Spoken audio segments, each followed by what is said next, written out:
جو مصیبتیں، جو پریشانیاں، وہ رسول کے جو لولا کا لما خلق الاخلاق کا مصداق ہے، وہ رسول جو ولما خلق اللہ نوری کا مصداق ہے، وہ رسول کے جسے اللہ نے رحمت للعالمین بنا کے بھیجا، یاسین و طٰہٰ کا جسے لقب دیا، اس رسول نے اسلام کو پھیلایا۔ اللہ اس دین کو پسند کر کے اپنے رسول کی عظمتوں کو، محنتوں کو خدا کی قسم بیان کر رہا ہے۔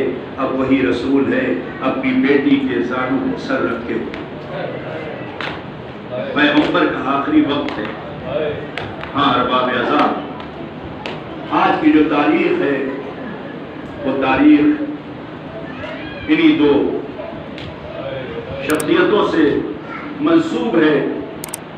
کہتے بیٹی کے زانوں پہ سر ہے۔ ایک عربی دروازے پر آیا، کہا کون ہے؟ بیوی نے کہا کون ہے؟ کہا مجھے نبی سے ملنا ہے۔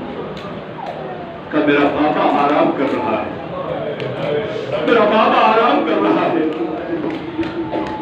اس نے کہا مجھے پیغمبر سے ملاقات کرنا ہے۔ زہرا نے پھر منع کیا۔ تیسری مرتبہ اس نے کہا کہ مجھے نبی سے میں بغیر ملاقات کے جا نہیں سکتا۔ میں یہ سننا تھا کہ اب زہرا کے قلب پر اس کا جملہ پہنچا، اور کہتے ہیں کہ بیوی اضطراب کی عالم میں آئی، کیفیت بدل گئی، آنکھ سے آنسو ٹپکے، رخسار پیغمبر نے آنسوئے زہرا کی حرارت کو محسوس کیا۔ ارباب اعزاز سنیں مسائل، حرارت آنسوئے سیدہ کو نبی نے محسوس کیا۔ اگر آپ جملے کو محسوس کر لیں گے نا تو انشاءاللہ مسائل۔ بس جیسے ہی آنکھ کھلی پیغمبر کی نا تو نبی نے ایک جملہ کہا، اے میری پارے جگر، اے میری بیٹی، اے فاطمہ، میری زندگی میں رونے کا سبب کیا ہے؟ اے بیٹی، میری زندگی میں رونے کا سبب کیا ہے؟ شاید نبی کہہ رہے ہو اشاروں میں، اے بیٹی ابھی میری زندگی میں نہ رونا، تمہیں میری زندگی کے بعد بنایا جائے گا، اے زہرا تجھے ستایا جائے گا، اے بیٹی میں دیکھ رہا ہوں بیٹی کہ تجھے میرے بعد بڑا رلایا جائے گا، بڑا ستایا جائے گا۔ میری زندگی میں رونے کا سبب کیا ہے؟ حرام ماں باپ کے دروازے پر گئے، میرے بابا کے دروازے پر گئے۔ اجر کو مال اللہ، اجر کو مال اللہ۔ ہاں عزیزو، کہتے کہ وفات پیغمبر کے بعد مولا نے تبرکات رسول کو صندوق میں رکھ دیا۔ نبی کا پیراہن بھی تھا۔ ابن زہرا نے فرمائش کی، ابو الحسن میرے بابا کا پیراہن مجھے دکھا دو۔ کہتے فضہ ہیں، اسماء بنت امیس ہیں، حسن و حسین ہیں، زینب ام کلثوم خدا۔ بچوں کو صبر دے، ماں کے اثار ثواب کی بھی مجلس ہے، اور رسول خدا امام حسن کی بھی شہادت کے اعتبار سے بھی یہ مجلس ہے۔ جملہ سنے عزادارو، اے ابو الحسن مجھے کرتے کی زیارت کرا دے، پیراہن کی زیارت کرا دے۔ کہتے امیر المومنین نے صندوق سے رسول کا پیراہن نکالا، زہرا کے ہاتھوں پہ رکھا۔ محسوس کرے زہرا کے ہاتھوں پہ رکھا۔ بیوی نے جیسے ہی پیراہن کو دیکھا نا، ایک چیخ بلند کی اور جملہ کہا، ہائے بابا، کہہ کے زہرا بے ہوش ہو گئی۔ میں صرف ایک جملہ کہوں گا، زہرا میں رب کے لیے آمادہ ہے۔ اے میں کہوں گا فاطمہ زہرا، ارے بابا کا پیراہن تھا، کہیں خون نہیں تھا، کہیں سے جان نہیں تھا، آپ برداشت نہ کر سکی، آئیے زینب سے پوچھئے حسین کا پیراہن جگہ جگہ سے جان ہے، خون لگا ہوا ہے، ارے زینب نے کیسے برداشت کی؟ اجرکم علی اللہ، اجرکم علی اللہ، خدا کو کسی کو ملو۔ زینب کے دل سے کوئی پوچھے، ہاں عزیزوں، نبی اس دنیا سے رخصت ہو گئے۔ والے نے غسل و کفن دیا، پیغمبر اس دنیا سے پردہ کر گئے، منزلیں آگے بڑھی، زہرا اس دنیا سے رخصت ہوئی، پہلو پہ ہاتھ رکھے ہوئے قبر تک گئی، علی کے سر پہ ضربت لگی، امام حسن امام حسین نے بابا کو دفن کیا۔ اب میں وہاں آ گیا جہاں آنا تھا مجھے۔ اب آپ کے دوسرے امام کو زہر دیا گیا،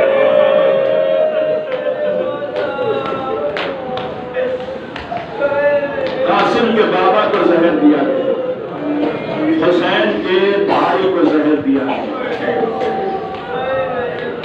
ساری تاریخ نہیں پڑھنا ہے، بس منزلیں تمام ہیں، بس آپ محسوس کر لیں، خدا آپ پہ رحمت نازل کرے۔ کہتے امام حسن کو زہر ملا، زہر جیسے ہی قلب پر پہنچا، دل پر پہنچا، امام سمجھ گئے 3 سال کا سن ہے قاسم کا، قریب بلا کے بالوں کو بکھیر دیا، قریبان کو چاک کر دیا، یتیمی کی صورت بنا کے کہا جاؤ بھنے کو بلا لاؤ۔ مولا ابھی یتیم نہیں ہوا ہے، اب زندہ ہے۔ زینب جب اس کی حالت کو دیکھے گی تو سمجھ جائے گی کہ بھیا کی حالت خیر نہیں ہے، اس بچے کو کچھ کہنا نہیں پڑے گا۔ امام حسن نے اپنے بیٹے کو بھیجا، زینب نے جیسے ہی دیکھا بھتیجے سے لپٹ گئی، اے میرے لال یہ یتیموں کی صورت کیوں بنائی ہے؟ کیا ممی اماں بابا نے بنایا ہے، آپ کو بلایا ہے؟ ارے حسین دوڑے، عباس دوڑے، محمد ربیہ دوڑے، حجرے حسن میں آئے،